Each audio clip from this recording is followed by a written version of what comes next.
bá rọjọ́ mi níbi mọ̀mọ́ gbà orí mi. Ẹ̀dá mi mọ̀mọ́ gbà bọ̀dé mo bẹ̀ ọ́. Orí mi ìjà kò borí ọ̀tá rẹ̀ o.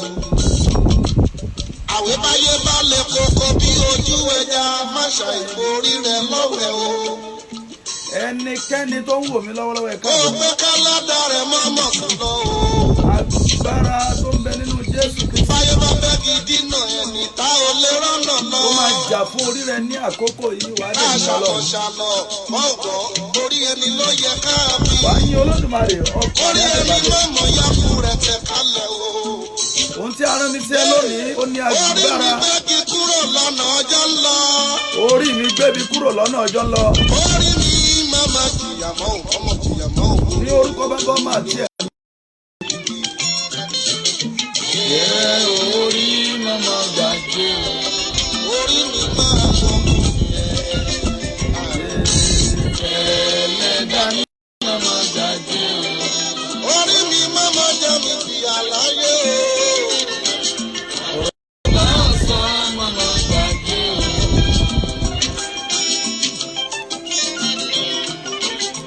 Èrò mo bá ọ̀rọ̀ màmá gbàgbé. Orí mi o. Orí mi o. Orí mi o. Orí mi tàbí o. Tàbí lọ́wọ́ aró mi pín. Orí mi dàpọ̀ tàbí òye. Ẹlẹ́dàá ní màmá gbàgbé. Orí mi máma orí mi dàpọ̀. Ọ̀rọ̀ mo bá sọ màmá gbàgbé. Orí mi gbé mi débi rere pé kí Débi wọ́n kúrò lọ. lọ́nà ọjọ́ lọ. Èrò mo bá ọ̀rọ̀ màmá gbàgbé. Orí mi. Orí mi máma jẹ àjà mi o. Orí mi o. Orí màmá gbàgbé. Orí mi. Màmá gbàgbé. Bíbí mo yọ̀ pín lọ́rùn. Ọ̀rọ̀ mo bá sọ màmá gbàgbé. Oṣù ẹlẹ́mi ò sí ń bẹ̀ o. Àjẹ́ ẹlẹ́mi ò sí ń bẹ̀ o. Ara mi bí ẹlẹ́fẹ̀ ò sí ń bẹ̀ o. Orí mi gbè mí níjà o. Orí mi dàbí o. Everybody that you are watching me to stand. Orí mi o. Orí mi dàbí o. Ìsọjí orí afẹ́fẹ́ ọjọ́ kejì. Olúwa ò ṣe o. Olúwa ò ṣe fún mi o bàbá. Gbogbo ẹ̀yin tẹ́ wò mí, Sista Ọláyẹmí, Olúwa ò Màmá, Olúwa ò ṣe fún mi o bàbá. Ìyá Tutu, you are welcome my sister, all the way from UK. The Lord will be with you. Gbogbo yẹn máa dá dúpẹ́ lọ́wọ́ Ọlọ́run, ẹ̀jẹ̀ máa dúpẹ́ lọ́wọ́ Ọlọ́run, ẹ̀jẹ̀ máa dúpẹ́ lọ́wọ́ Ọlọ́run, ẹni tó ń dání sí, ẹni tó ń ràn ní lọ́wọ́, ẹni tó ń gbé ní ga, ẹni tó ń gbé ní ga, ẹni tó ń tún ayé ẹni ṣe, ẹ máa dúpẹ́ lọ́wọ́ ẹ̀, ẹ máa dúpẹ́ lọ́wọ́ ẹ̀, ẹ máa dúpẹ́ lọ́wọ́ ẹ̀. Ẹgbẹ́ yẹn tẹ̀sẹ̀ ń wọlé, I welcome you in the name of the Father, the Son and the Holy Spirit. Shall be well with you as you are entering. Ní orúkọ Jésù Kristi. Bí ẹ ti ń wò mí, Ọlọ́run yóò ṣe fún mi. Ẹ jẹ́ ká kọ́ yin Ọlọ́run, ẹ jẹ́ ká yin Ọlọ́run, ẹ jẹ́ ká yin Ọlọ́run, ẹ jẹ́ ká yin Ọlọ́run. Mélòó ni wọ́n kà ó ará mi? Mélòó ni wọ́n kà ó bàbá? Mélòó ni wọ́n kà á mi? Mélòó ni wọ́n kà ó bàbá? Yéé! Nínú oore rẹ̀, oore rere jẹ́, oore rere mú, oore ìdásíní, Ẹ ṣé, oore orí àlàáfíà àlàáfíà o, Ọlọ́run. Mélòó ni wọ́n kà ó bàbá? Ẹ máa gbé Ọlọ́run ga. Níbikíbi tẹ̀wọ́ ẹ máa gbé ga. Ẹ máa yìn lógo. Àǹtí mi, you are welcome. A fẹ́ gbàdúrà. Ìsọjí agbára lónìí. Orí gbogbo orí tó ń wò mí yìí. Orí yẹn ò tún gbàbọ̀dè mọ́. Gbogbo orí tó ń wò mí ò tún rí ìṣòro mọ́. Gbogbo orí tó ń wò mí kò tún rí ìdààmú mọ́. Ẹ jẹ́ ká yin Ọlọ́run, ẹ jẹ́ ká yin Ọlọ́run, ẹ jẹ́ ká yin Ọlọ́run. Rẹ́ ìṣẹ́gun oore rẹ̀. Mélòó ni wọ́n kà ó ará mi? mélòó ni wọ́n kà ó bàbá? Mélòó ni wọ́n lè kà láyé? Mélòó ni wọ́n kà ó bàbá? Ee. Nínú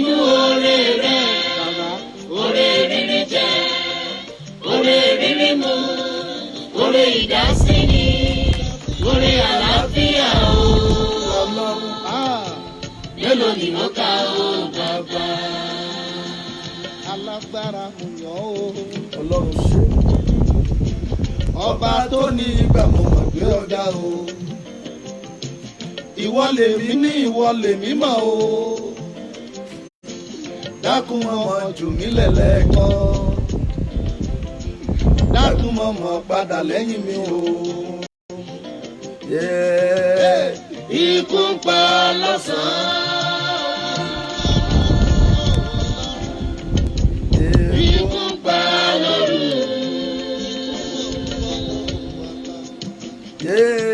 Mẹ̀kúnnù ń pariwo.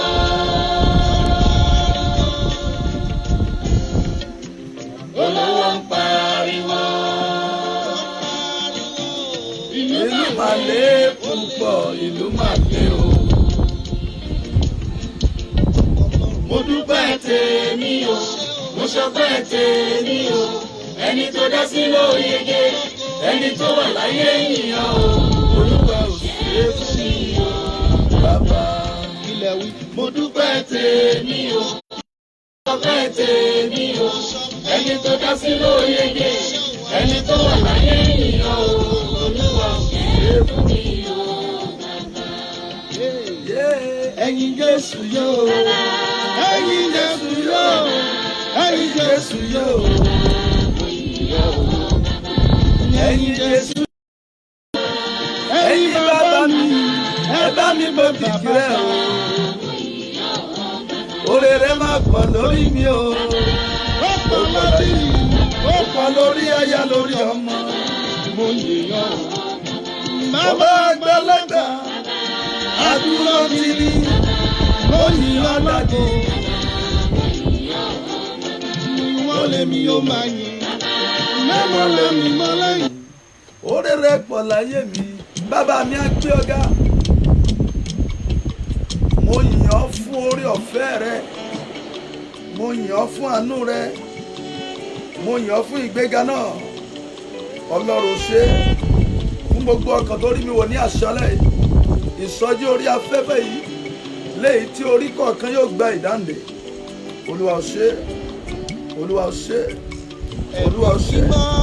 Olúwa ó ṣe é. Olúwa ó ṣe é. Olúwa ó ṣe é. Olúwa ó ṣe é. Olúwa ó ṣe é. Olúwa ó ṣe é fún gbogbo ẹni tó ń wò mí. A gbé ọ̀gá. Jésù ó ṣeun. Ìwọ tó jẹ́ kí ibi kó dé bá wa. A yìn ọ́ lógo. A fò. Ògo ni fún orúkọ wa. A gbé ọ̀gá. Ògo ni fún agbára rẹ̀. Jésù gba ọpẹ́ wa. Gba ìyìn wa lórí gbogbo ẹ̀dá tó ń wò mí. Ọlọ́run ṣe. Ọlọ́run ṣe. Ọlọ́run ṣe. Yìn lógo. Ó ní bàbá ìwọ la ó máa yìn. Bàbá ìwọ la ó máa bọ̀. Ìwọ tó fẹ́ wa la ó máa sìn títí. Mímọ́ ìwọ ọlá rẹ o. Ọlọ́run ṣe. Ọlọ́run ṣe. Gbogbo ẹni tó ń wò mí nílé lóko. Gbogbo agbára tó lòdì. Gbogbo ipá tó lòdì lórí gbogbo ẹni tó ń wò mí nílé lóko. Gbogbo ìjọba tó lòdì. Gbogbo ẹ̀mí tó lòdì. Gbogbo ọwọ́ tó lòdì. Ọlọ́run lónìí ó yá dáná sun. Olúwa ìwọ ló rán mi sí àwọn ènìyàn. Ó ní gbogbo ẹni tó ń wò mí nínú ilé. Ó ní ọ̀fà ayé ò ní bá. Ológun ayé ò ní dé bá. Oníṣòro ayé ò ní dé bá. A ti bẹ̀rẹ̀ ìsọjí lágbára láti àná. A gbàdúrà àwọn èèyàn dẹ̀ ti ń jẹ́rìí. Ó náà ní ọ̀rọ̀ lórí orí. Orí tó gbé wá, orí tí mo gbé wá kò gbọ́dọ̀ gba ègún. Sọ fún ẹnìkan pé orí mi kì í ṣe fún ègún. Orí mi kì í ṣe fún ègún. Orí mi kì í ṣe fún ègún. Àtẹ̀gún kò yẹ orí èmi àti ẹ. Orí bórí ẹ ṣe fine ni. Your head is fine. Your head is good. Your head is wonderful. Now, this head that we are talking about is not meant for tongues. No. This head we are talking about is not meant for sorrow. This head we are talking about is not meant for crying. It's not meant for crying. It's not meant for crying. This head we are talking about is meant for success. Bí orí bá yẹ kó dìde tí ò bá dìde, aya bí lèrè pé kí ló ń ṣorí yìí. Gbogbo ẹ̀yin orí tó yẹ kẹ́ ẹ dìde tí ẹ dẹ̀ ń wò mí ní àṣálẹ̀ yìí pẹ̀lú àmì mẹ́ta orí rẹ̀ máa dìde. Wò mí, àrán mi níṣẹ́ sí ayé ẹ láti ọ̀dọ̀ ẹni tó dá ọ̀run àtayé wá. Ó ní kí n sọ fún ẹ wípé kò sí ohun ìjà kan tí a ṣe sí ọ tó lè ṣe nǹkan. Gbogbo ọwọ́, gbogbo ipá, gbogbo agbára ó jẹ́ ti Ọlọ́run, kì í ṣe tèṣù. Gbogbo ọwọ́, gbogbo ipá, gbogbo agbára àti ìṣẹ́gun ó jẹ́ ti Ọlọ́run. Ta ni alágbára tó ní kò ní sọ̀nà nígbà tí Ọlọ́run ló fẹ́ la ọ̀nà? Kò sí. A fẹ́ lọ sínú ìwé mímọ́. Ẹ má gbàgbé bí tá a ti bẹ̀rẹ̀ lánàá. Ohun tí a sọ̀rọ̀ nípa tàná ni pé orí ni ìwọ yóò jẹ́, ìwọ kì yóò jẹ́ èrù. Tọ́lọ́mbá ni o máa jẹ́ orí, tó ní òní jẹ́ èrù. Ohun tó túmọ̀ sí ni wípé agbára orí ló máa ní, kì í ṣe agbára èrù. Ohun tó túmọ̀ sí ni wípé ìṣẹ́gun orí ló máa ní. Ohun tó túmọ̀ sí ni pé ògo orí ló máa ní. Ohun tó túmọ̀ sí ni pé ìbùkún orí ló máa ní. Okay. Tá bá sọ̀rọ̀ nípa orí, a sọ̀rọ̀ nípa ẹ̀mí àti ìjọba láti gòkè, láti dìde àti láti jẹ́ number one.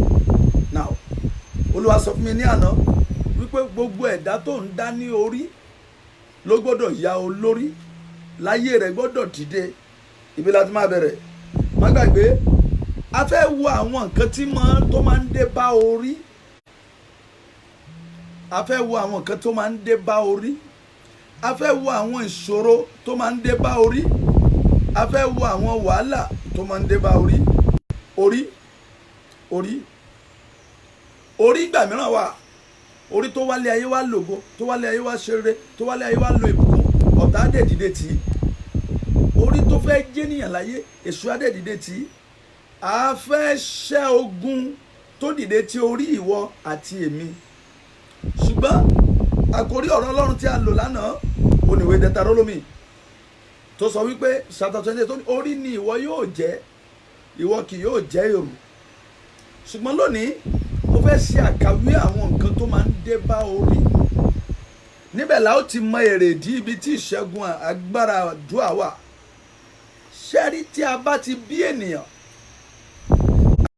náà ti máa wojú ẹ̀ làwọn ẹ̀mí kò ti mọ̀ sọ pé ọmọ tí ń bọ̀ yọ ọmọ ológo ni o. Ẹja wá bí ọmọ ológo yìí ò ṣe ní rògo ẹ̀ lò. Nígbà tó bá ti wà ní kékeré làwọn àjẹ́ ilé, làwọn oṣó ilé. Ẹ mú gbàgbé pé mo parí ẹ̀ síbì kan lánàá wípé àwọn nǹkan tó máa ń ba orí jẹ́ tó máa ń sọ orí dorí burúkú. Ẹ mú gbàgbé mo sọ̀rọ̀ nípa ogun ìdílé, mo sọ̀rọ̀ nípa ẹ̀ṣẹ̀, mo dẹ̀ sọ̀rọ̀ nípa àwọn nǹkan míì tó máa ń da ogun tó máa ń da orí rú, ọ̀tá àyíká. Mo sọ mẹ́rin nínú méje. Ṣẹ́rí ohun karùn-ún tó máa ń da orí rú, tó máa ń sọ orí di orí burúkú tí orí bá jẹ́ orí gidi, ó ní kí wọ́n pariwo sí orí tí ò nílò ariwo. Nígbà èwe tá bá ṣẹ̀ṣẹ̀ bí ọmọdé tán, inú màmá yà á máa dùn. Ọ̀pọ̀lọpọ̀ àwọn ọmọdé tí a bí nígbà èwe tàbí tí a bí nígbà kékeré láti pariwo orí wọn bọ́ sọ́wọ́ àwọn ọ̀tá. Jẹ́ kí n sọ bí eléyìí. Nígbà tí inú wọn bá dùn pé a bí ọmọ, kì í ṣe gbogbo ọmọ lórí wọn lè pariwo. Èrèdí ni tí ọmọ mi fi máa ń wáyé ní ọ̀nà tí wọ́n máa ń pè ní CS. Ọmọ mi àwáyé ní ọ̀nà tó pé inú màmá rẹ̀ lè má dùn ó. Wọ́n ní abẹ la fi gbẹ̀bí ẹ̀ torí pé ní àkókò tó ń bá gbé sí hospital kò ní sáriwo púpọ̀ lórí ẹ̀. Inú ìyá ẹ̀ lè má dùn, inú bàbá ẹ̀ lè má dùn, ṣùgbọ́n àwọn ọmọ kan wà tó jẹ́ pé wọn kì í ṣe pé wọn fẹ́ orí, but ayé wọn ò pariwo, ògo wọn ló pariwo, àìpariwo lé wọn lórí, ẹwà wọn ló pariwo. Èrèdíre tírú àwọn ọmọ báyìí bá ti wálé ayé, tí èèyàn bá fẹ́ kórí wọn dorí burúkú, èèyàn á pariwo lọ́nà òdì fún wọn. Àwọn àjà amúrúkọ wá, àwọn oṣó amúrúkọ wá, àwọn èmìrì amúrúkọ wá. Whereas kí ni Ọlọ́run fẹ́ kí ayé àwọn ọmọ yẹn dà? Níbí rè o ní ìjìnlẹ̀ gbé wà. tí ayé ẹlòmíì bá yẹ kó ṣègbéyàwó tí ò bá pariwo tá a bá pariwo lé lórí ijọ́ tó bá ti ṣègbéyàwó yẹn láyé ẹ̀ ti ní orí burúkú. Ẹ máa rí ẹlòmíì tó yẹ pé lẹ́yìn ìgbéyàwó tán ni gbogbo ìdàrú fún. Ariwo nígbà mìíràn wà kò yẹ fún gbogbo ènìyàn. Èrèdí ni téèyàn fi nílò wòlíì. Mò ń bọ̀ mbẹ̀. Number 6 tó dá yé tó sọ orí rere tó sọ di orí burúkú. Mo gbàgbé mo sọ lánàá lórí àṣìyàn. Number 6 tó sọ orí rere lórí burúkú ni pé kéèyàn bọ́ sí abẹ́ ọ̀gá tí kò dára. Èmi ò mọ̀ ọ̀gá tó bá rìn rí o. Kódà ọ̀gá tí ò dára pọ̀ lónírúurú. Wọ́n pọ̀ nínú ìjọ, wọ́n pọ̀ nínú àwọn Kristẹni, wọ́n pọ̀ nínú àwọn Mùsùlùmí. Ọ̀gá tí ò dára wà nínú àwọn tó kọ̀yàn níṣẹ́. Ó wà nínú iléeṣẹ́ ìjọba. Tó bá wà lábẹ́ ọ̀gá míì tí ò dára, that ọ̀gá can destroy and bring unfortunate to your life. Now, níbi tí adé dúró yìí, tí irú ọ̀gá bẹ́ẹ̀ bá wà, téèyàn bá dẹ̀ wà nínú abẹ́ irú ọ̀gá bẹ́ẹ̀, téèyàn ò bá lè gbàdúrà, níbẹ̀ láyé èèyàn tún máa jó lọlẹ̀. Ayé máa rò pé bóyá ayé èèyàn ò dára, wọn dẹ̀ ní mọ̀ pé ó ti ní ọ̀gá kan tó ń yọ ayé ẹ̀ lẹ́nu. Ẹ wò mí, ẹ má yẹ kí n tàn yín. Onírúurú àwọn ọ̀gá ni a gbé sínú ayé. Àwọn ọ̀gá kan wà tán ń fa wọn sókè, àwọn kan wà tán rẹ wọn sílẹ̀. Ṣùgbọ́n tí èèyàn bá bọ́ sọ́wọ́ ọ̀gá burúkú, orí rere téèyàn gbé wálé ayé àdórí burúkú. Ó ní nǹkan ẹlẹ́ẹ̀kẹfà nínú méje tí mo fẹ́ sọ. Téèyàn bá bọ́ sí ọwọ́ ọ̀gá burúkú, bóyá ọ̀gá yẹn ó ń jowú ọmọ ẹ̀yìn ẹ̀ tàbí ọ̀tọ̀ ni tó wá nínú ayé ọmọ ẹ̀yìn ẹ̀, èyàn lè máa rẹ́rìn sí yàn kó dẹ̀ bá ṣépè fún yàn. Mo ní onírúurú àwọn ìrírí kan léè tá a ti rí táwọn èèyàn ti mú wá. Èèyàn lè kọsẹ́ kéèyàn fi ayé ẹ̀sìn ọ̀gá ẹ̀ kọ́gẹ́ ẹ̀dẹ̀ sọ pé gbogbo orí tó dá láyé ẹ̀ òun ni ó mọ̀ sí. Jẹ́ ń sọ eléyìí fún ẹ tó bá lè ṣàmì. Gbogbo ẹnikẹ́ni tó mú ìṣẹ̀dá rẹ̀ sìn àti èmi àti wọ́, ẹnikẹ́ni tó ní àfi tá a bá sìn pé orí wa máa sin ènìyàn, gbogbo ẹni tó sọ bẹ́ẹ̀ lónìí lórúkọ Jésù òun ló máa dẹrú wa. Bàrú tí àkàlùlìà pẹ̀sùntórìgìrà. Gbogbo ọ̀gá tó ti bá nìrí, gbogbo ẹ̀gbọ́n tó ti bá nìrí, ìyẹn ló tó lé o. Ẹ̀gbọ́n mi a máa mú orí àbúrò rẹ̀ sìn. Gbogbo ọ̀rẹ́ tó ti bá nìrí tó mú orí rẹ̀ sìn, lónìí lórúkọ Jésù wọ́n á dẹrú wa, wọ́n á dẹrú rẹ. They will become your slave in the name of Jesus. Jẹ́ kí n sáré lọ sí ibi eléyìí. Ní ọdún kan, arábìnrin kan wà ní ìlú Ìbàdàn, ó ń wojú Ọlọ́run fún ọmọ. Ìtàn yìí le díẹ̀, ó ń wojú Ọlọ́run fún ọmọ. Arábìnrin tó wojú Ọlọ́run yìí, ohun tó yà mí lẹ́nu rèé. Ó ti sunkún, kò rí ọmọ. Nígbà tó sunkún tí ò rí ọmọ, ẹni kí ló ṣẹlẹ̀? Ó wá bí ó ṣe dọ́dọ̀ mi bẹ́ẹ̀ ni mo ríran, a ṣí mi lójú. Olúwa sọ fún mi pé ọmọbìnrin yìí tó ń wọ́ ọmọ yìí, Olúwa sọ fún mi wípé kì í ṣe àgàn, ìyá tó bí lọ́mọ ló gba ọmọ lára ẹ̀. Ó wá àbúrò rẹ̀ tí ò lórí ọmọ, ìyá rẹ̀ wá ta ọmọ yẹn fún àbúrò tí bímọ 3.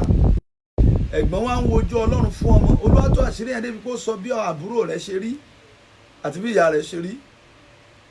Níbi ni ìjìnlẹ̀ gbà wọ́n kọwọ́ bo orí ẹ̀gbọ́n nítorí àbúrò. Ibi tó lè rè o. Àwa bẹ̀rẹ̀ àdúrà. Ibi tá a gbàdúrà dé, nígbà tá a máa gbàdúrà débì kan, ẹ mọ̀ tó ṣẹlẹ̀. Ìṣẹ̀lẹ̀ ńlá kan dé. Bí ọmọbìnrin ṣe gbàdúrà débi kan tó rí inú ìran wípé gbogbo ọmọ tó máa bí agbá pa. Ọjọ́ kejì tó kọ́kọ́ lálàyé lọ́mọ àbúrò rẹ̀ àkọ́bí ló kọ́kọ́ kú. Ẹ̀rù bà mí. Arábìnrin sọ wípé àbúrò òun ọmọ ti kú. Mo ní kí ló dé? Mo wá rántí tó lọ́wọ́ sọ wípé ọmọ tó máa bí làbúrò rẹ̀ ń bí ní oṣù yẹn ló lóyún. Ìyẹn ni pé ìgbà mìíràn wà èèyàn méjì ò lè lo nǹkan kan. Tí nǹkan rẹ kan bá ń bẹ lọ́wọ́ ènìyàn ní alẹ́ yìí, tí n bá jẹ́ wòlíì ọ̀rọ̀ rẹ̀ wàá gbà á. Gbogbo tó máa lò, gbogbo tó máa jẹ́ tiẹ̀, gbogbo ògo tó máa jẹ́ tiẹ̀, gbogbo ìbùkún tó máa jẹ́ tiẹ̀, gbogbo ìrànlọ́wọ́ tó máa jẹ́ tiẹ̀ tó bá ń bẹ lọ́wọ́ èèyàn ní àṣálẹ́ yìí àní lálẹ́ yìí ó máa gbà á. Gbogbo tó bá ń jẹ mọ́ ògo rẹ tó bá jẹ́ pé ó ń bẹ lọ́wọ́ rẹ ó máa gbà á. Jẹ́ kí n sọ nǹkan kékeré. Ibi ni ìjìnlẹ̀ gbé wá. Nǹkan keje ní èpè. Ibi ilé díẹ̀. À ń pray lọ́wọ́ ní ọdún kan ní ìlú Èkó ń bí. Mo ṣe ń gbàdúrà lọ bẹ́ẹ̀ ni mo rí ọmọkùnrin kan tí wọ́n di apẹ̀rẹ̀ the basket wọ́n di apẹ̀rẹ̀ lé lórí. Ó wá ń da omi síbẹ̀. Olúwa sọ fún mi pé kò sí bí ọmọkùnrin ṣe lè ṣe láyé, àṣedànù ni ó máa ṣe. Olùsí máa ṣàṣedànù. Wẹ́ lábá bẹ̀rẹ̀ àdúrà. Olúwa ni wọ́n ti fèpè wẹ́ pé ẹni tó ṣépè fún pé ọmọkùnrin yẹn lọ rẹ́pù ọmọ kékeré obìnrin. Lọ́mọkùnrin bá jáde láàrin church. Mo ní gbogbo èèyàn díjú. Lábá bẹ̀rẹ̀ àdúrà. Tí ìbá ṣe bẹ́ẹ̀ ayé ọmọkùnrin ìbámọ́ ti jẹ́ èèyàn láyé. Ẹ wò mí, èpè a máa sọ orí tó dáa a sọ di orí burúkú. Mo ń bọ̀ ńbẹ̀ àwọn nǹkan tí orí máa ń gbé.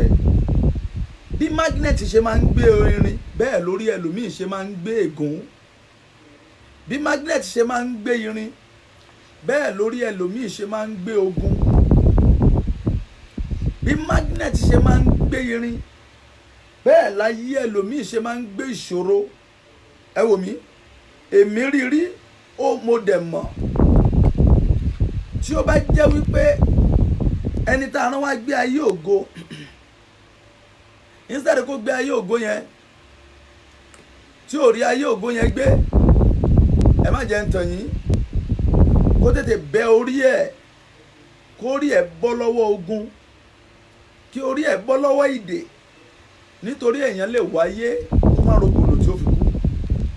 Now lórí ohun tí a ń sọ lọ, ìṣẹ̀dá tí ó ta rán pé kó wá gbé ilé ayé ògo tí ò dẹ̀ rí ayé yẹn gbé, number one, ó di dandan kó ṣẹrú ọ̀rẹ́. Ìwọ àti èmi a ò ní ṣẹrú ọ̀rẹ́. Mo fẹ́ lọ síbi báyìí. Kí làwọn nǹkan tí orí máa ń gbé, kí làwọn nǹkan tí ó máa ń ṣẹlẹ̀ sí orí. Ohun àkọ́kọ́ tí mo kọ́ ń bí, orí lè gbé ògo. Orí lè ṣe kí ni? Gbogbo ẹni tó ń wò mí, orí rẹ̀ máa gbé ògo lálẹ́ yìí.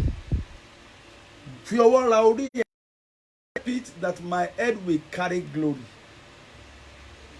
Bí orí ṣe ń gbé ògo bẹ́ẹ̀ lórí àwọn kan ń gbé ògo. Èmi ò mọ̀ bá fẹ́ ṣe lálẹ́ yìí. Bí o bá lè gbàdúrà nǹkan kan yóò ṣẹlẹ̀. Kí náà ni tí ó ṣẹlẹ̀? Àwọn ọ̀tá rẹ̀ á pẹ̀yìn dà. Kí mo láwọn ọ̀tá rẹ̀ máa ṣe? Wọ́n máa pẹ̀yìn dà. Ìmọ́lẹ̀ ayé ẹlòmíì tó yẹ kó tàn fún aráyé, ìmọ́lẹ̀ yẹn ti kú. Tí ìmọ́lẹ̀ bá dẹ̀ ti kú, kí la fẹ́ ṣe sí? Ohun tó kù náà ni pé kí olú ẹ̀ máa bú sẹ́kún kó máa gbé ayé bí aláìní. Ṣùgbọ́n lónìí gbogbo ẹnikẹ́ni tó wà ń bí tí ìmọ́lẹ̀ rẹ̀ ti kú, ìmọ́lẹ̀ rẹ̀ máa tàn. Ṣàmì bàbá rà yẹn ní òye orí mọ́mọ́ gbàgbé o, ọ̀rọ̀ mo bá ọ sọ mọ́mọ́ gbàgbé o, orí mi, orí rẹ̀ máa dìde á dẹ̀ gbé ògo rù. Ẹ jẹ́ ká lọ sínú ìwé Proverbs chapter 4 verse 9 49 sorry, Proverbs 4:9. Yes.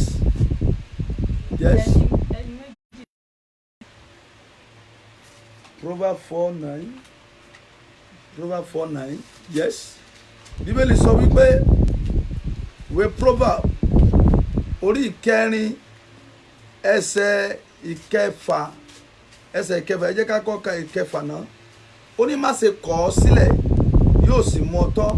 But verse 9 kí ló wí? Òun yóò fi ohun ọ̀ṣọ́ dáradára sí ọ ní orí. Òun ó sì fi ọ̀já dáradára fún ọ. Ìwé Proverbs ló sọ bẹ́ẹ̀. Òun yóò fi ohun ọ̀ṣọ́ dáradára. I want you to read it in English please. Òun ó fi ohun ọ̀ṣọ́ dáradára lé ọ ní orí. Òun ó sì fi ọ̀já dáradára fún orí rẹ. Yes. She shall give to thy head an ornament of grace. will give your head the ornament of grace. A Yes. crown of glory shall she deliver to thee. This is number one that the head can be carried. Is a crown of glory. Proverbs chapter 4 verse 9. If you are watching me tonight, your head will carry the crown of glory. When the head carry the glory, people will honor that head. Ayé àti àyànmọ́ tó bá gbé ògòrò, ẹ mú gbàgbé o, à ń lọ sínú àwọn àdúrà. Tá a bá rí ògo ẹ̀ tán ti kó sínú ìsàòkú. Ẹnìkan wò mí lọ́lọ́ báyìí. Tá a bá rí ògo ẹ̀ tán ti gbé sínú igi. Ògo ẹ̀ máa jáde lálẹ́ yìí. Bó ṣe ń wò mí yẹn, ọ̀nà rẹ̀ máa là sí rere. Ilẹ̀kùn ògo rẹ̀ máa ṣí. Wò mí, àwọn orí a máa gbé ògòrò. Ṣé wá rí níbi tí ó lérè ó tí orí bá ti gbé ògòrò tí àwọn àyíká bá ti lè ríran rí tàbí àwọn àjẹ́ olójú méje kórìí yẹn múra fún àdúrà. Orí tó bá gbé ògòrò gbọ́dọ̀ gbàdúrà because àjẹ́ bẹ́ẹ̀ tètè ibi tó ń lọ. Number one, orí tó bá gbé ògòrò wọ́n á jẹ́ kó káyé ẹ̀ ní kó wà miserable. We face some challenges that will not allow him to be happy, that will be making him cry. That is why at times we need, as a man of God, to pray for the members that are facing problems. Sórí gbogbo ògo tí o gbé wálé ayé tí orí rẹ̀ rù wá sáyé tí àwọn òkùnkùn ìdílé àti mọ̀lẹ́bí ti rí lónìí wàá gba ògo ẹ̀ padà. Gba ògo ẹ̀ padà. Ẹdún fẹ́ bẹ̀rẹ̀ kí ló dé tí wọn ò bí ọmọ láfọ́jú tó fọ́jú? Kí ló dé ó dà ẹ jẹ́ ká lọ síbílé àwọn ẹranko ń bímọ wọn ní apá kan wọn ní ẹsẹ̀ kan ọmọ wọn ò yóò dí bẹ́ẹ̀ ni kò fọ́jú kí wá ló dé tí ọmọ ènìyàn ń fọ́jú? Ayé rí ògo ọmọ ènìyàn wọ́n ní pé ògo tó gbèrú yẹn ẹja gbà lọ́wọ́ ẹ̀. Jésù Olúwa dẹ̀ sọ wípé Bíbélì wípé ìwé òwe yẹn pé a ó fi we will crown you a crown of glory. You shall receive a crown of glory. I release upon every one of you that you are watching me.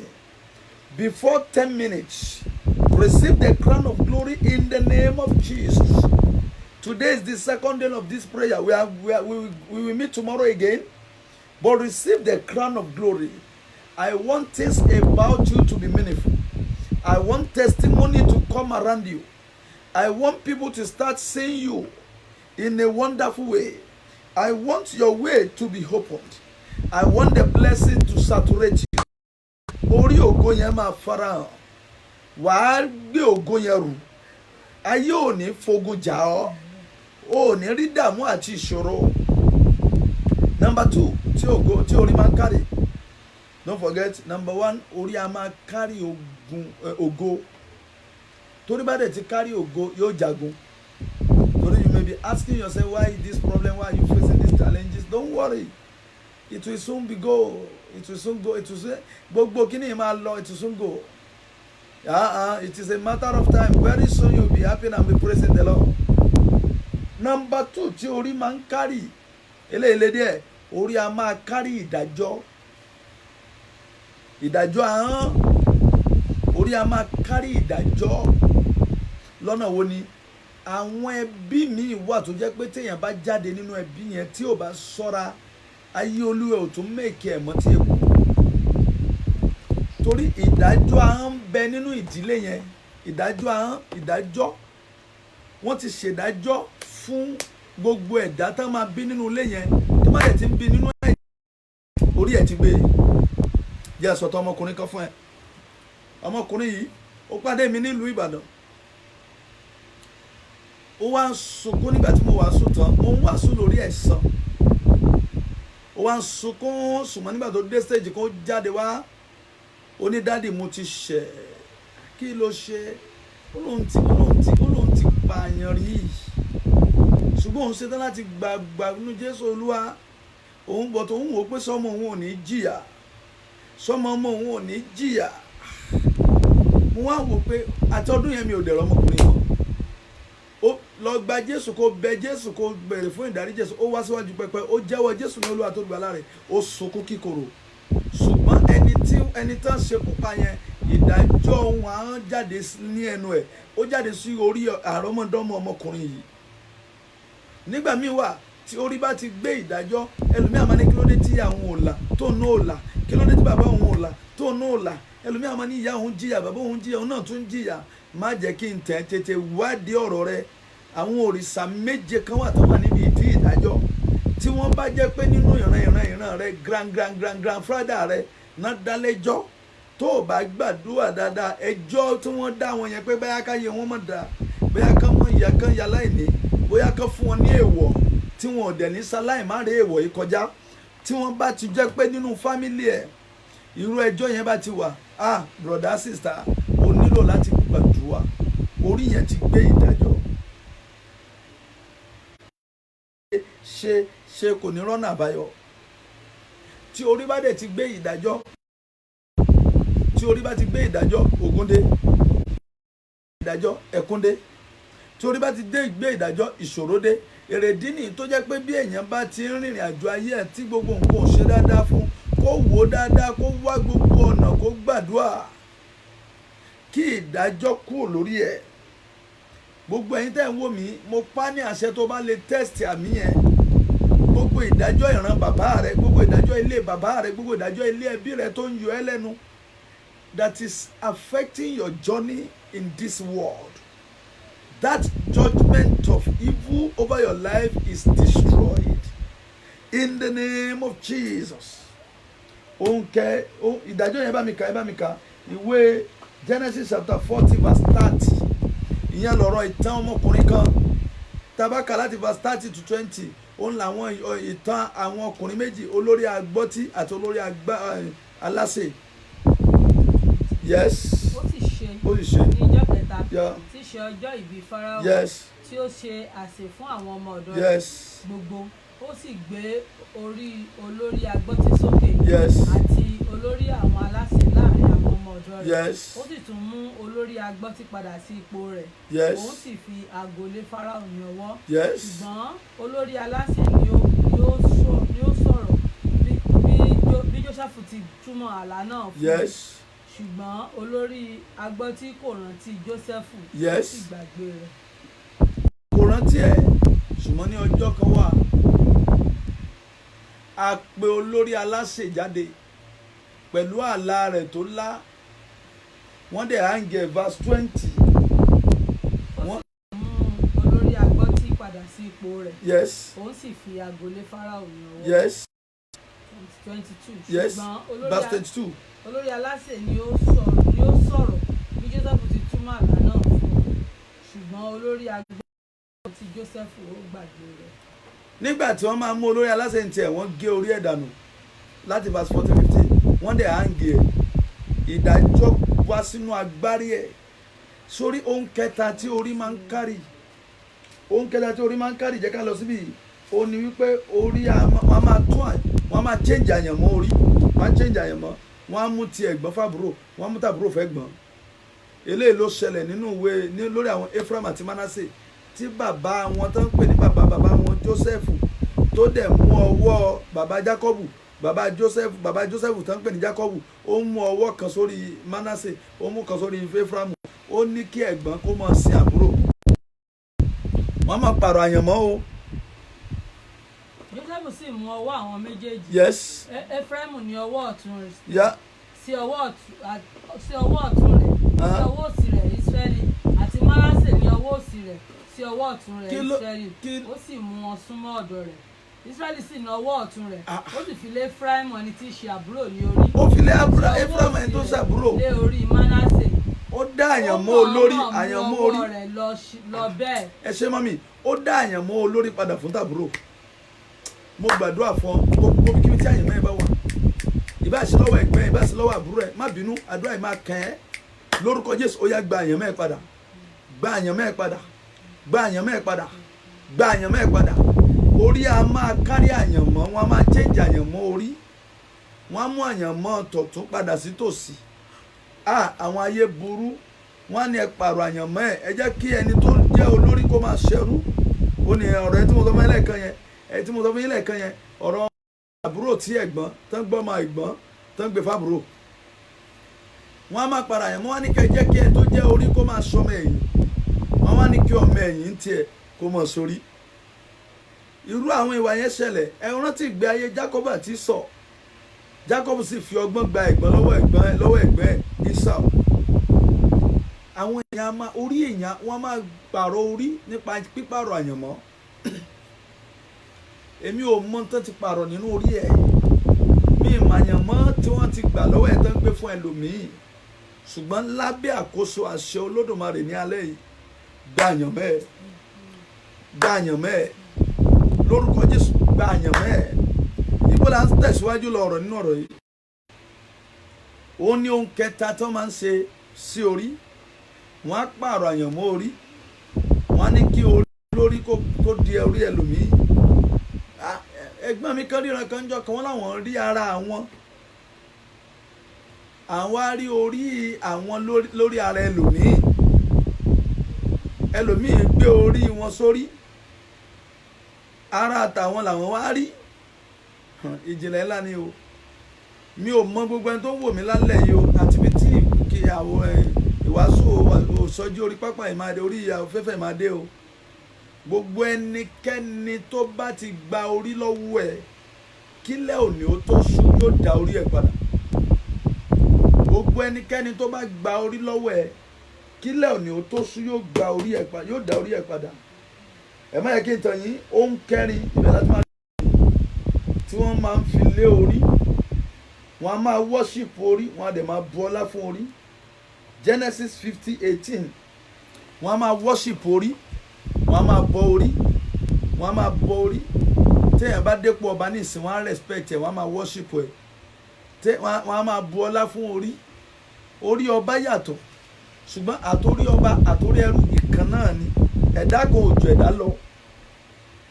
O gbọ́dọ̀ bá rẹ̀ tí ayé máa bu ọlá fún ẹ. Mo gbọ́dọ̀ bá ara nípò tí ayé máa bu ọlá fún mi. Èmi àti ẹ a gbọ́dọ̀ rí ọlá. Orí wa gbọ́dọ̀ gba ọlá. Kì í ṣe ìdájọ́. Má gbàgbé gbogbo àwọn kan tí orí máa ń gbà. Ṣé rí orí tó bá ti gba ọlá, bó bá rìn láwùjọ wọn ọ̀nà ẹ̀, bó jókòó bí kan wọn ọ̀nà ẹ̀. Àwọn ipò tó máa bá rẹ̀ ní àwọn ipò ọlá, ó ń gan kò ní yé adẹ̀ dàbí orí ọ̀fẹ́, adẹ̀ máa tẹ̀síwájú. Gbogbo ẹnikẹ́ni tó wò mí ní àṣálẹ́ ìkórè rẹ̀ máa gba ọlá. Orí rẹ̀ máa kárí orí ọ̀fẹ́, adẹ̀ kárí ọlá. Mọ́mí ẹ bá mi kà á. Àwọn arákùnrin rẹ̀ sì lọ pẹ̀lú. Wọ́n sì lọ pẹ̀lú. Wọ́n sì wólẹ̀ níwájú rẹ̀. Wọ́n wólẹ̀ fún. Wọ́n sì wí pé wò ó, ìránṣẹ́ rẹ ni àwa ṣe. Àwọn ọmọ ìyá Jósẹ́fù wọ́n bẹ̀rẹ̀ sí bu ọlá fún Jósẹ́fù, wọ́n dọ̀bálẹ̀, wọ́n wólẹ̀ níwájú ẹ̀. Gbogbo ẹni tó ní kémi àti ẹ má ṣe rere, gbogbo ẹni tó ní àní rọ́nà àbáyọ, gbogbo ẹni tó ní àní rògbòlò, ní orúkọ Jésù Kristi ti Násárẹ́tì, mo pa á ní àṣẹ,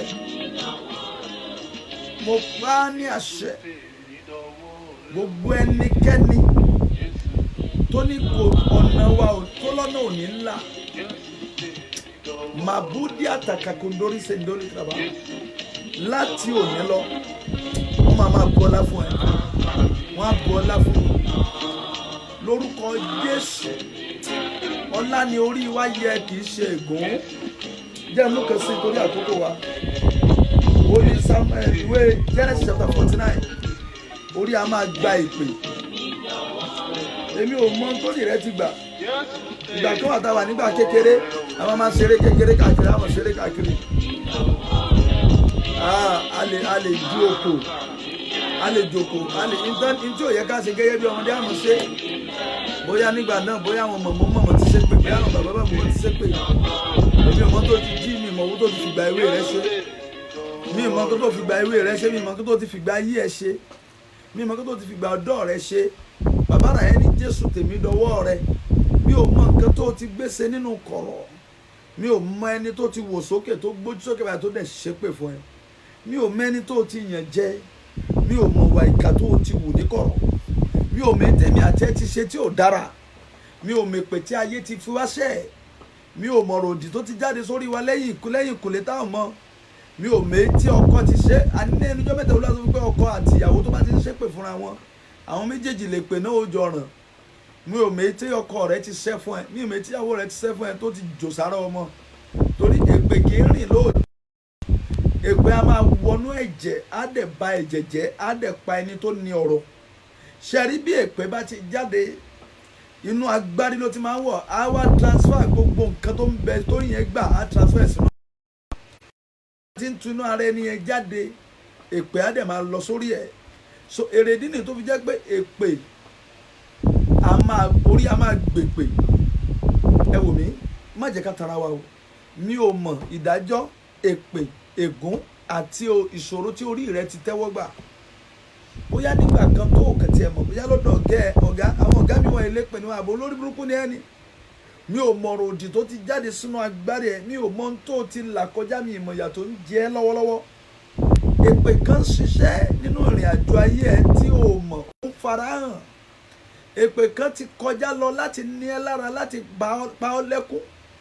Èpè wà tó ń yọ ìṣẹ̀dá ẹ lẹ́nu, á máa tẹ̀síwájú ní ọ̀la. Nísinsìnyí a fẹ́ gbàdúrà ogun èpè kó ṣẹ́. Gbogbo ohun tí wọ́n fi de orí rẹ kó máa já. Ìyanu tí orí rẹ ti bọ́ tó ti bọ́ sọ̀nù lọ́wọ́ agbárí ẹ kọ́lọ́run ó dá padà. Lórúkọ Jésù lónìí gbogbo ẹni tó wò mí ẹkún rẹ kó di ẹ̀rín. A fẹ́ wọnú àdúrà. Orí a máa gbé èpè torí máa kárí èpè. Tí orí bá dẹ̀ ti ru èpè a máa dàbí ẹni pé ènìyàn ò mọ̀ ṣe ni. Jẹ́ kí n fún yín ní àwọn ìrírí bíi 2 sí 3. Ọmọkùnrin tí a fẹ́ ka ọ̀rọ̀ ẹ̀ nínú Bíbélì, yes, ìwé Genesis 49, yes, verse 1. Jákọ́bù sì pe àwọn ọmọ rẹ̀. Jákọ́bù pe àwọn ọmọ rẹ̀. Ó sì wí pé ẹ kó ara yín jọ. Ẹ kó ara yín jọ. Kí èmi tó lè wí ohun tí yóò bá yín. Kí n lè wí ohun tí yóò bá yín lẹ́yìn ọ̀la fún yín. Ẹ kó ara yín jọ. Ẹ kó ara yín jọ. Kí ẹ sì gbọ́ ẹ̀yin ọmọ Jákọ́bù. Kí ẹ sì fetí sí ti Ísírẹ́lì bàbá yín. Ẹ kó ara yín jọ kẹ́ ẹ gbọ́. Rúbẹ́nì, ìwọ ni àkọ́bí mi. Rúbẹ́nì, ìwọ ni àkọ́bí mi. Àti ìpilẹ̀ṣẹ̀ ipá mi. Oh my God. Èpè yóò dáa. Ayàyà òdì Sambroson torí adá ṣọ́ra. Àti títayọ agbára. Yes. Ẹni rírú bí omi. Ẹni rírú bí omi. Ìwọ kì yóò lè tayọ. Nítorí tí ìwọ gun orí ẹni bàbá rẹ, ìwọ sì bà á jẹ́ ogun orí àkéte mi. Rúbẹ́nì sọ ipò ọlá àkọ́kọ́ dànù. Rúbẹ́nì sọ ipò àkọ́bí dànù. Mi ò mẹ́ni tó fún ọ ní èpè tó ti jẹ́ kó sọ ohun rere dànù. Mi ìmọ̀ràn òdì tó ti jáde sí ayé mi àtẹ tó ti gbé ohun rere sọnù lọ́wọ́ wa. Ẹni tó yẹ kó di orí padà di ìhù. Ọ̀rọ̀ yìí a máa jáde ìgbà míì ọ̀nà 4 lè pé máa ń gbà jáde sínú ayé ni. Ọ̀nà àkọ́kọ́, èpè tí ò sí ń bẹ̀ nígbà tán ṣẹ́. Ọ̀nà èkejì, ètò ṣẹ́ lójú kòrò báyìí lójú ẹ̀ báyìí tó dẹ̀ ń gbọ́. Ọ̀nà ìta, èyí tí wọ́n ṣẹ́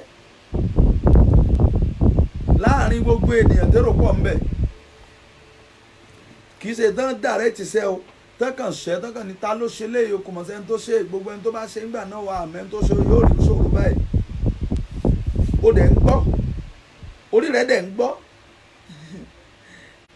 Pé kì í sí níjà o. Ọ̀nà kẹrin tí orí wọn fi gba èpè, ó ní àwọn èpè ẹ̀jẹ̀ ènìyàn. Èpè ẹ̀jẹ̀ ènìyàn, bóyá bàbá tàbí ìyá ẹni tó bí ọ kó sì máa rán èpè sáyé ẹ. Tí bàbá àti ìyá bá ti ń ṣépè fọmọ ẹ, ayé ọmọ yẹn ti ní kélẹ̀. So ẹni tó súnmọ́ ẹ ńgbà míì èpè rẹ̀ lè ràn ẹ́ kó dẹ̀ má bọ̀ títí dọjọ́ alẹ́.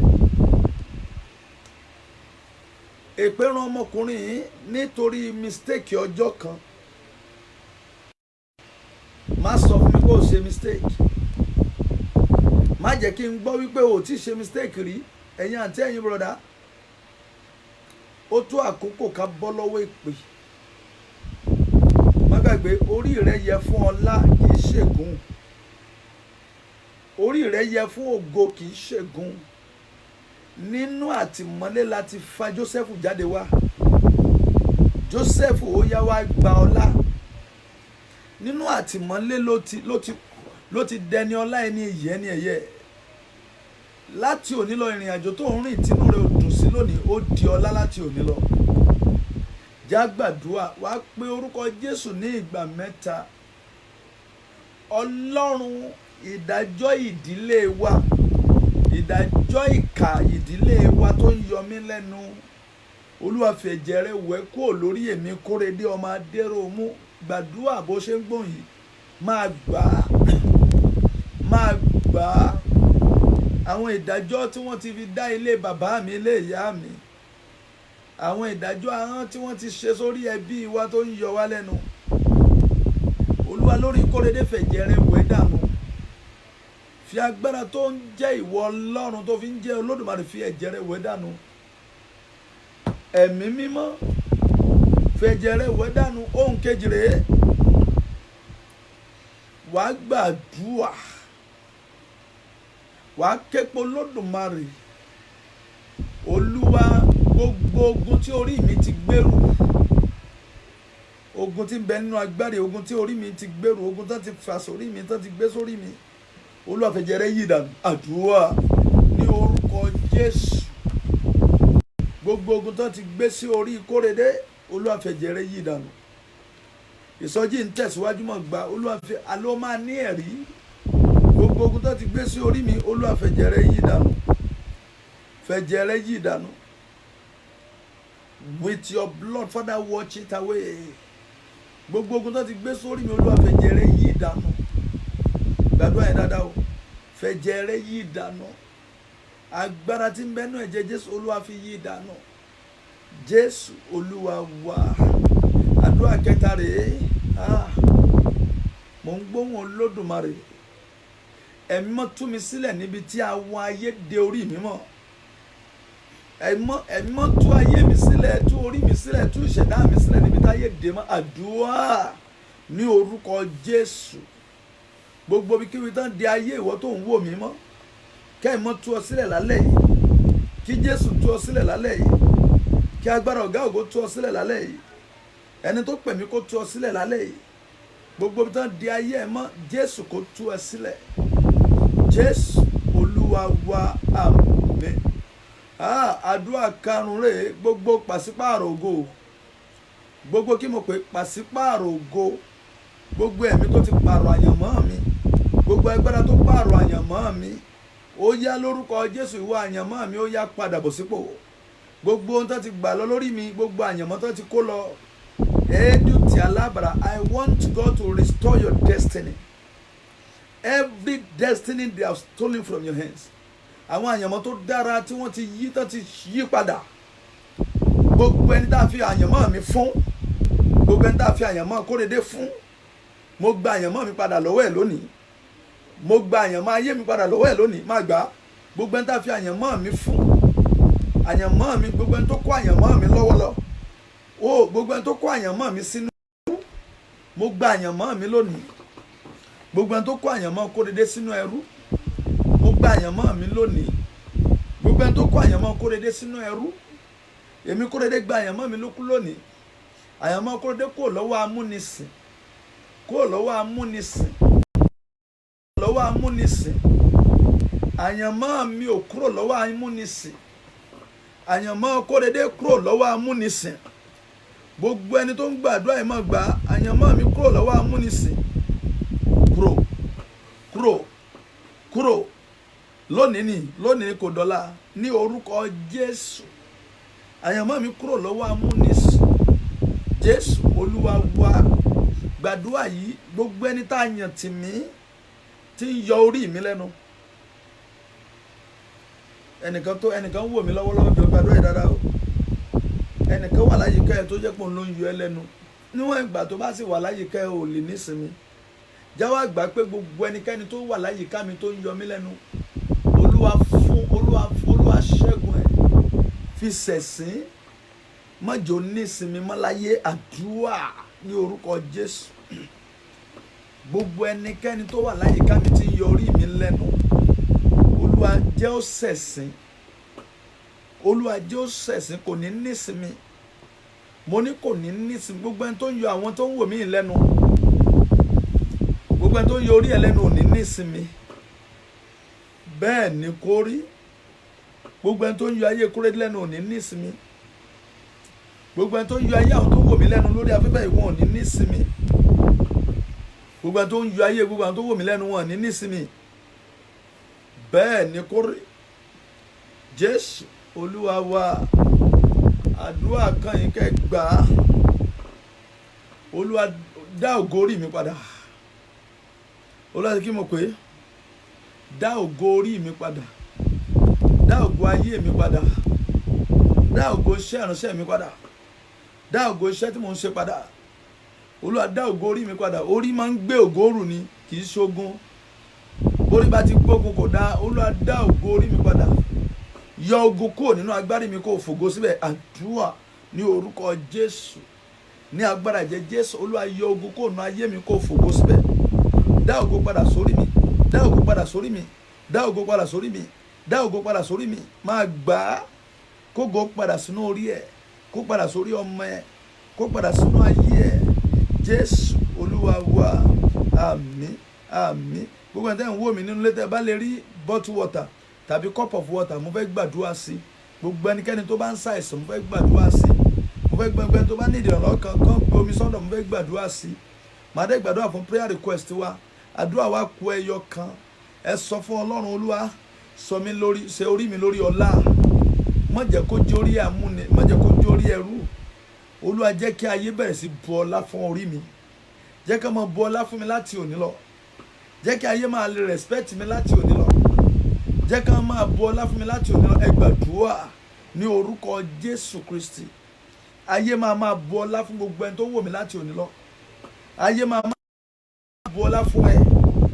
People will honor you. They will respect you. They will worship you. Worshiping in times, I'm not talking about the one that we are doing for God.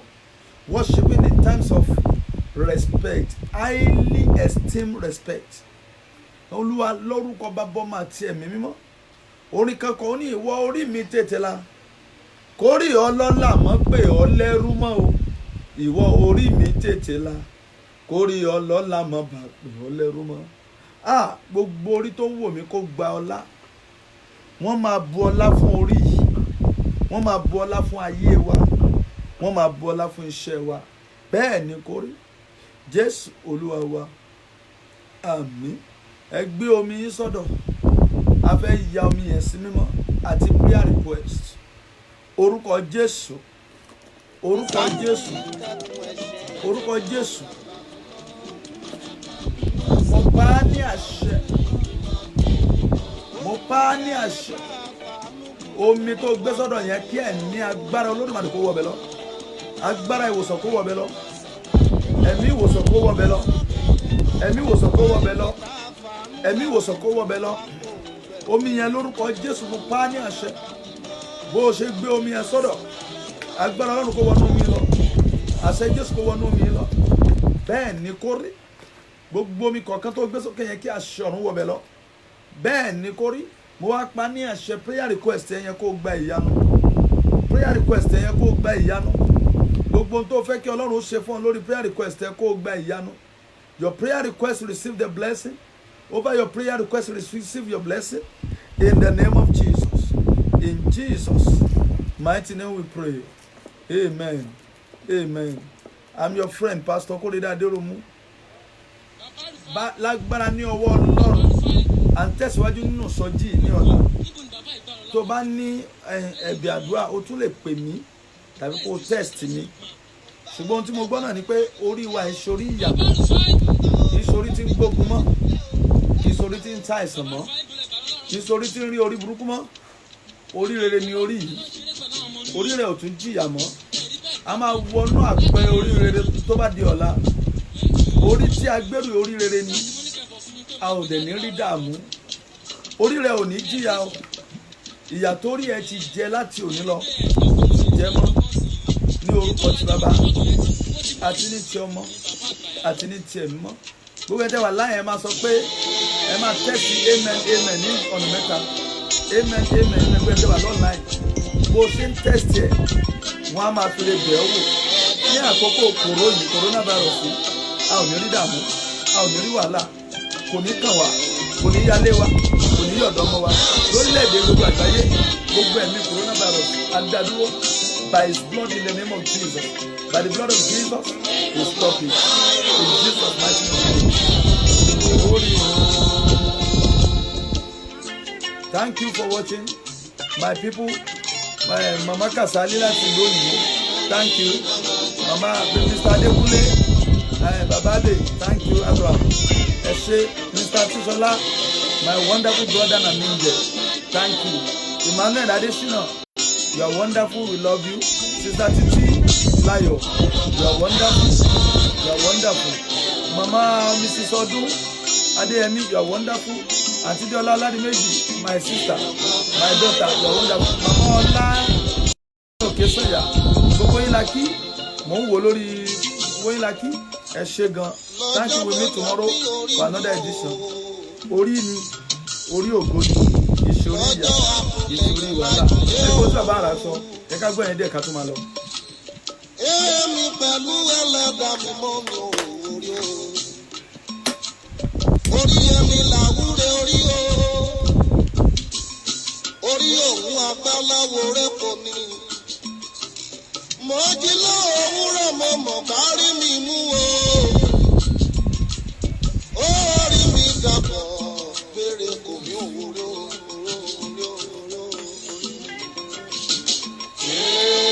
Orí mọ̀nà gbàgbé o.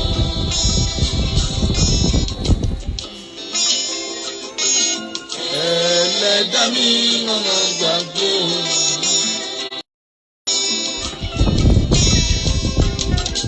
Ọ̀rọ̀ mo bá ọ sọ mọ̀nà gbàgbé o.